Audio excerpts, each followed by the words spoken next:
ከፍተኛ የፖሊስ አመራር የነበሩት ኮማንደር በታጠቁ ኃይሎች ተገደሉ። በትግራይ ጊዜያዊ አስተዳደርና በህወሓት መካከል ያለው የስልጣን ፍጥጫ መባባሱ ተሰምቷል።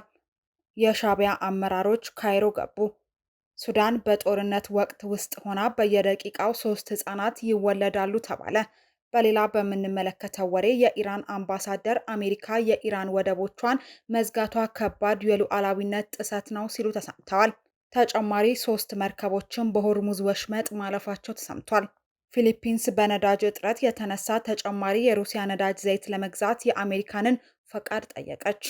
በሌላ ወሬ የጣሊያኗ ጠቅላይ ሚኒስትር ከእስራኤል ጋር የነበረውን የመከላከያ ስምምነት አቋረጡ። ሰላም የዴሊ ወሬ ቤተሰቦች፣ ለአሁን የመራረጥንላችሁን ወሬዎች እንነግራችኋለን። ቻናላችንን ሰብስክራይብ እያደረጋችሁ አብራችሁን ዝለቁ።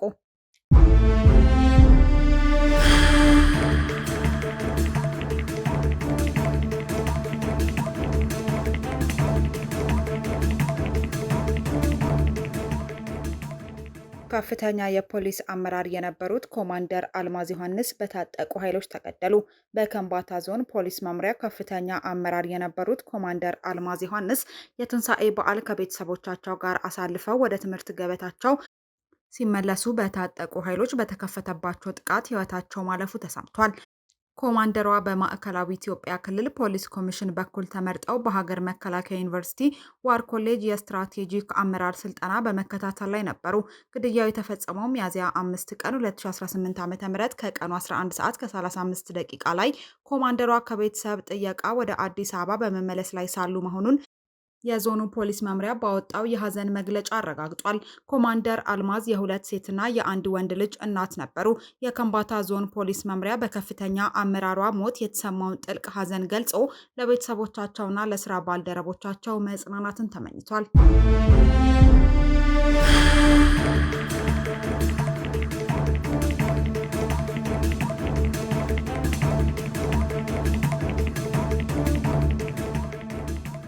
በትግራይ ጊዜያዊ አስተዳደርና በህወሓት መካከል ያለው የስልጣን ፍጥጫ ተባብሷል። በትግራይ ክልል ያለው ፖለቲካዊ ውጥረት ወደ አዲስ ምዕራፍ መሸጋገሩም ነው የተሰማው። የክልሉ ጊዜያዊ አስተዳደር ምክትል ፕሬዝዳንት ጀነራል ታደሰ ወረደ ዛሬ በመቀለ ጋዜጣዊ መግለጫ እየሰጡ ባሉበት ሰዓት በዶክተር ደብረጽዮን ገብረ ሚካኤል የሚመራው የህወሓት ማዕከላዊ ኮሚቴ በአክሱም ከተማ ስብሰባውን ጀምሯል። ለ2 ቀናት በሚቆየው በዚህ ስብሰባ ማጠቃለያ ላይ በፕሪቶሪያ የሰላም ስምምነት መሰረት የተቋቋመው ጊዜያዊ አስተዳደር መፍረሱ እንደሚታወጅ ይጠበቃል። በምትኩም ከጦርነት በፊት በተካሄደው ምርጫ ተመስርቶ የነበረውና ዶክተር ደብረጽዮንን ፕሬዝዳንት አድርጎ የመረጠው የትግራይ ክልላዊ መንግስት በይፋ መመለሱ ሊታወጅ እንደሚችል መረጃዎች አመላክተዋል። ይህ እርምጃ በክልል ውስጥ ያለውን የአስተዳደር መዋቅርና የሰላም ስምምነቱን አፈጻጸም አደጋ ላይ ሊጥል እንደሚችልም ስጋትን ፈጥሯል።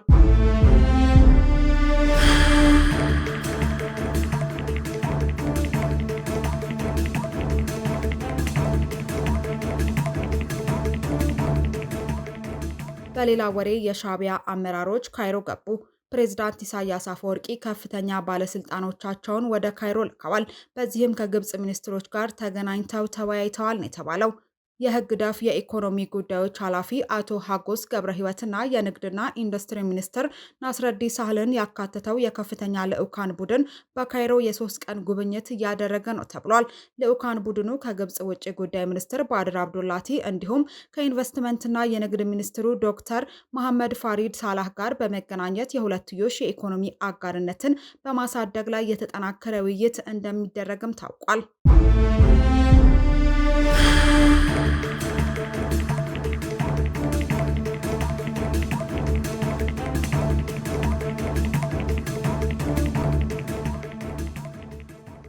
ሱዳን በጦርነት ወቅት ውስጥ ሆና በየደቂቃው 3 ህጻናት ይወለዳሉ ተባለ።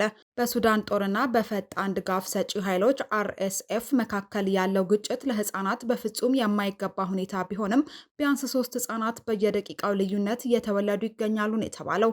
ሴቭ ዘ ችልድረን ማክሰኞ ዕለት ባወጣው ሪፖርት እንዳስታወቀው በሱዳን ጦርነቱ ከተጀመረ እንደ አውሮፓውያን አቆጣጠር ሚያዝያ 2023 ጀምሮ ይፋ በሆነው መረጃ 5.6 ሚሊዮን ልጆች ተወልደዋል። ይህም ማለት በቀን 5000 ህጻናት ይወለዳሉ ማለት ነው።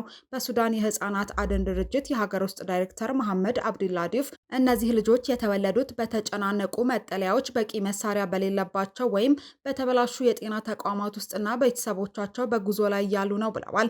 ልጆቹ በግጭት ውስጥ እንኳን እንክብካቤና ጥበቃ የማግኘት መብት አላቸው ሲሉም አክለዋል።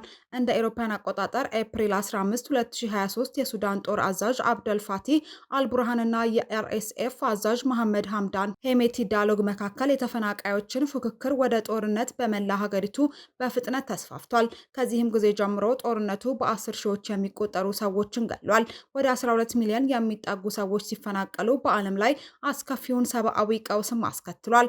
ሁለቱም ወገኖች በጦር ወንጀሎችና በሰው ልጆች ላይ በተፈጸሙ ወንጀሎች የተከሰሱ ሲሆን አርኤስኤፍ በሰፊው የዳርፉር ግዛት በተፈጸመው ጭካኔ የተሞላበት ወንጀል የተባበሩት መንግስታት ባለሙያዎች የዘር ማጥፋት መገለጫዎች ናቸው ሲሉ ተደምጠዋል።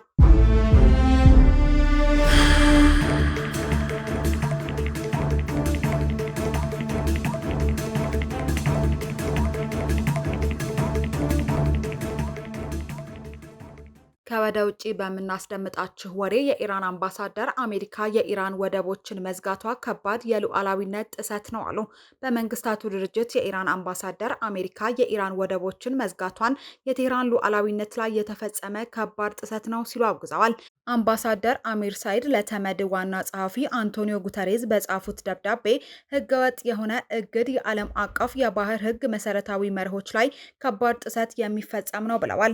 ጉተሬዝ ሁሉም ወገኖች ለዓለም የነዳጅ ዝውውር ቁልፍ በሆነው የሆርሙዝ ወሽመጥ ላይ መርከቦችን ነፃ እንቅስቃሴ እንዲያከብሩ ጥሪ አቅርበዋል። በአሜሪካና ኢራን መካከል በፓኪስታን የተደረገው የሰላም ንግግር ላይ ውጤት መጠናቀቁን ተከትሎ የአሜሪካ ጦር ከትላንት ሰኞ ጀምሮ የኢራን ወደቦችን ዘግቷል።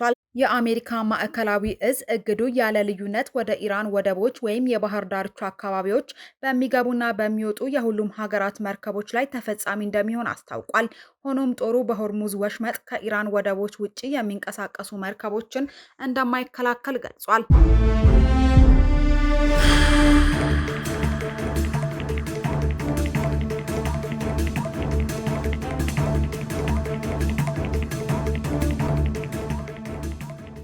በተያያዘ ወሬ ተጨማሪ 3 መርከቦች በሆርሙዝ ወሽመጥ አለፉ።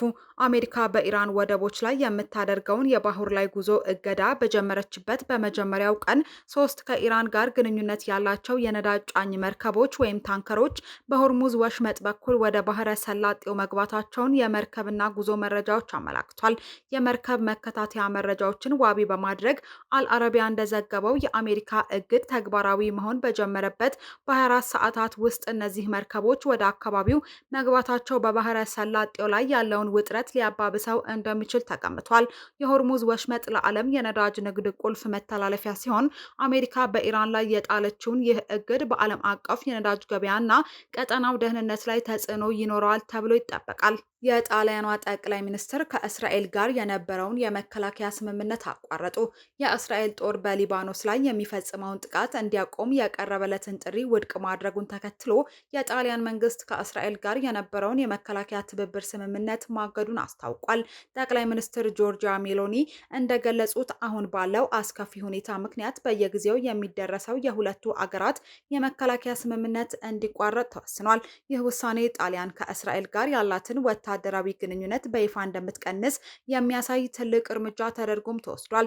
ሜሎኒ ቀደም ሲልም በ2024 እስራኤል በጋዛ ላይ በፈጸመችው ጥቃት ምክንያት ማንኛውም አይነት የጦር መሳሪያ ሽያጭ እንዲቆም ትዕዛዝ ማስተላለፋቸው ይታወሳል። አሁን የተላለፈው ውሳኔ በሊባኖስ በኩል ያለውን ውጥረት ተከትሎ የመጣ ሲሆን ጣሊያን በወቅታዊ የጦርነት ሁኔታዎች ላይ ያላትን ተቃውሞ በግልጽ ያሳየችበትም ሆኗል። ከዴሊ ወሬ ለአሁን የመራረጥንላችሁ ወሬዎች እነዚህ ነበሩ። በሌሎች አዳዲስ ወሬዎች እስከምንገናኝ ድረስ ሰናይ ቆይታ ይሆንላችሁ። ቻናላችንን ሰብስክራይብ እና ላይክ እያደረጋችሁ የቤቱ ቤተሰቦች እንድትሆኑ በማክበር ጋበዝን። ቸር ቆዩን።